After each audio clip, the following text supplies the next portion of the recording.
在老百姓有多难，经济有多难，给大家看一看。2025最大的谜团是人去哪儿了，顾客去哪儿了，14亿的中国人民去哪儿了？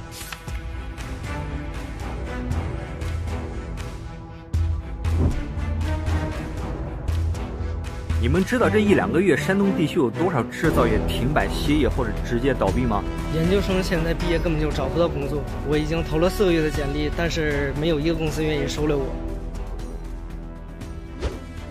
Did you know that tens of thousands of workers travel 300 kilometers each way every single day just to scrape by in Beijing and Shanghai?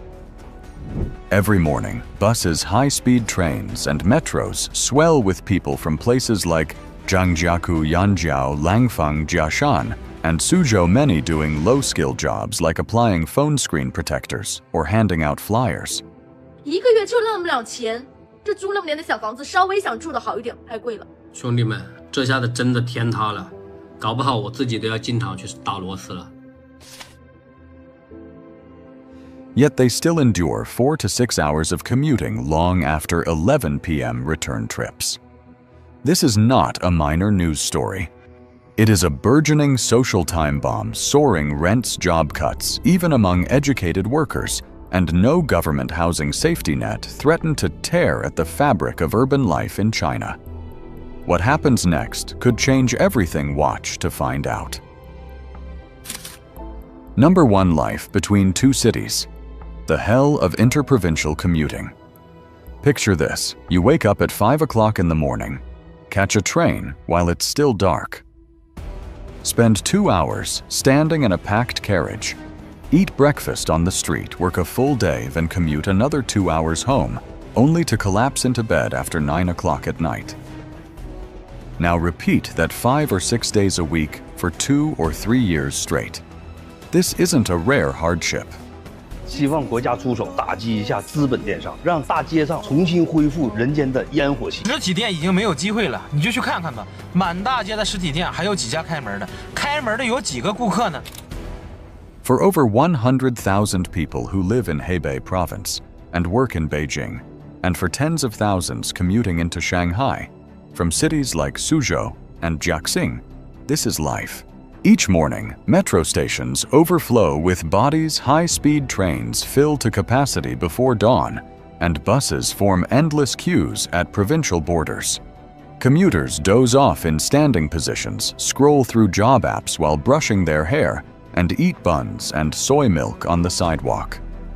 Delays are common. Rainstorms, highway traffic, or even routine security checks can stretch an already brutal journey into something worse. The round trip often consumes between 4 to 6 hours per day. This isn't a lifestyle choice, it's a last resort. For workers earning between 5,000 and 8,000 yuan per month, living near downtown Beijing or Shanghai is out of the question. Rent prices, which have surged by over 30% since the year 2020, have pushed even middle-income earners to the outer edges of the city and beyond. What emerges is a strange paradox: millions of full-time workers who are vital to the economy but live as outsiders in the cities they serve.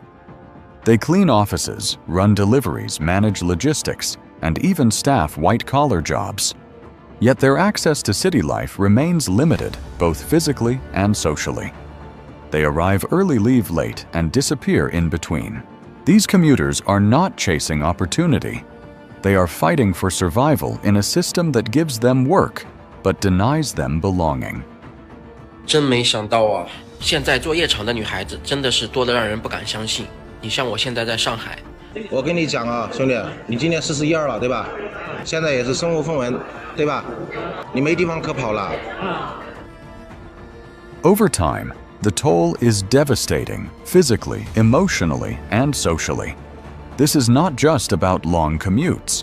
It's about a nation's cities depending on workers they refuse to accommodate and the human cost of a system built on exclusion.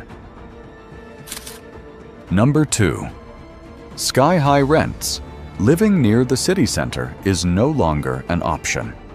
Living near the heart of Beijing or Shanghai is now a luxury most workers simply cannot afford.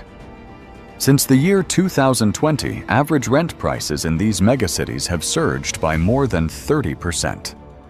For a small 20 square meter room, barely enough to fit a bed, a desk, and maybe a shelf, monthly rent now ranges from 6,000 to 8,000 yuan.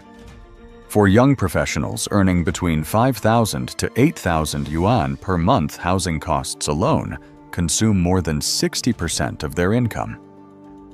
That leaves almost nothing for food, transportation, healthcare, or savings. This housing burden hits hardest among recent graduates, gig economy workers, and those in essential but underpaid sectors like education, retail, and logistics. Even full-time employees with stable jobs are priced out of city centers. As a result, a growing population of urban outsiders is emerging. People who live on the distant outskirts, often in cramped shared apartments or capsule-style units with no privacy. Their daily lives are dominated by long commutes, crowded trains, and minimal time to rest. Meanwhile, government intervention has failed to catch up with the crisis. While a handful of cities have rolled out pilot programs for low-income housing, the number of units is too small. The application process is unclear, and the eligibility rules exclude many. Migrant workers especially face structural barriers due to the hukou system, the household registration policy that ties access to housing, healthcare, and education to one's birthplace. Without official urban residency, millions are locked out of public assistance. This is not just about rent, it's about survival in a system that rewards urban development but neglects those who keep cities functioning. When essential workers are pushed further from where they are needed, the entire structure weakens. Businesses face higher turnover. Communities become fragmented. Public transportation is overwhelmed. And society absorbs the hidden costs of burnout. Mental health decline and disconnection. China's urban dream was built on the promise that hard work would lead to upward mobility. But today, even those working full-time can barely afford a roof over their heads. Unless there is a shift in housing policy and income distribution, cities like Beijing and Shanghai may continue to expand outward. But the people who fuel them will have nowhere left to go. Number 3. The layoff wave. Even the best are no longer safe. There was a time when a university degree, a polished resume, and years of loyal service at a top company could offer some protection from economic uncertainty. But that time is gone. In today's China, even the most skilled and experienced professionals are finding themselves unexpectedly jobless.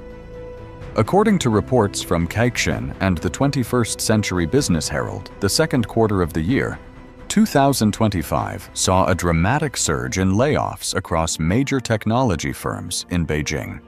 Zhongguancun, once celebrated as the nation's Silicon Valley, has quietly become a ground zero for mass dismissals. One example tells the story of many. A software engineer who had spent 6 years at a major internet company received a short, impersonal email. His contract was terminated effective immediately. No warning, no severance, no explanation. Overnight, he went from middle-class security to scrambling for his next paycheck. His case is far from isolated. Professionals across sectors, technology, education, healthcare, even civil services are being cut in waves. These layoffs are not limited to startups struggling to stay afloat. Major corporations with deep pockets are downsizing aggressively in response to weak consumer demand, falling private investment, and slowing GDP growth. At the same time, small and medium-sized enterprises, which support more than 60% of urban employment, are collapsing under rising costs, regulatory burdens, and shrinking margins. For those affected, the options are bleak. Some are forced into low-wage work like food delivery or warehouse packing. Others try to start their own businesses, only to find saturated markets and harsh government oversight. A master's degree or prestigious background no longer guarantees a safety net it might only delay the inevitable. Emotionally, the impact is crushing. Many of these professionals had stable incomes, plans for marriage, children, or property. Now they are battling depression, anxiety, and a deep sense of betrayal. What was once the rising middle class, the supposed symbol of China's economic success, is now increasingly fragile. If China's most educated and capable workers can be discarded so easily, what message does that send to the rest of the population? The foundation of urban prosperity is shaking, and what comes next may be even more unpredictable. Number 4. Emotional burnout. No one understands the ones who come home late. There is a silent cost to China's economic engine, one that does not appear on spreadsheets or in GDP reports. It is the emotional toll endured by millions of workers who leave home before sunrise and return long after sunset, often only to sleep and repeat the same cycle. These are the people who are labeled as foolish or even crazy simply for trying to survive. Take, for example, a young office worker who travels from Zhangjiakou to Beijing every day, a journey that takes more than 3 hours each way just to earn 7,000 yuan a month. Friends and co-workers have called her insane, questioning why anyone would put themselves through such an exhausting routine for what they see as a modest salary. But what those critics fail to understand is that she has no choice. Rent in Beijing is unaffordable. Jobs in her hometown are scarce. The commute is her only lifeline. Across the interprovincial commuting community, feelings of isolation, anxiety, and exhaustion are widespread. Many report chronic sleep deprivation, emotional burnout, and a sense of being invisible in the very cities they help sustain. With no time for social interaction or family life, these workers often feel like ghosts, present, but unseen, vital, but unrecognized. The problem is compounded by poor infrastructure support. When Train Line 553 cut its service to key commuter stops, thousands of workers were left stranded, scrambling for alternative transportation. The change added hours to their already long travel times, increasing stress and reducing their already limited rest. And yet there was no public outcry because those affected lack a voice politically and socially. Mental health resources for this group are nearly non-existent. Counseling is expensive, social stigma remains strong, and few employers recognize the psychological strain their workers face. The emotional wear and tear builds quietly day by day until it becomes something harder to fix. Long-term depression, anxiety disorders, broken relationships, or worse. This is the human face of economic imbalance, where the pursuit of survival is met not with empathy, but with judgment, where exhaustion is normalized and mental pain is ignored. And unless that changes, the damage may become irreversible, not just for individuals, but for the society as a whole. Number 5. A systemic breakdown. This is no longer just a personal problem. What began as personal sacrifice has now escalated into a systemic crisis. China's current urban development model is creating an unsustainable divide between where people live and where jobs are located. Cities like Beijing and Shanghai continue to concentrate economic opportunities in their urban cores, but their housing policies, driven by restrictive real estate pricing and the household registration system known as hukou, effectively push millions of workers to the margins. They are allowed to work in the city, but not to belong. This disconnect is not accidental. For decades, hukou policies have limited migrant workers' access to affordable housing, public education, and healthcare in urban areas. At the same time, local governments have prioritized real estate development as a revenue source, allowing property prices to skyrocket while doing little to ensure housing affordability. The result is a population that must travel from faraway towns and neighboring provinces just to reach their jobs. But jobs rarely exist where they live, and housing is unaffordable where they work a vicious loop with no clear exit. This growing reliance on long-distance commuting has its own cascading effects. The increased use of high-speed trains, intercity buses, and highways contributes to higher carbon emissions and energy consumption.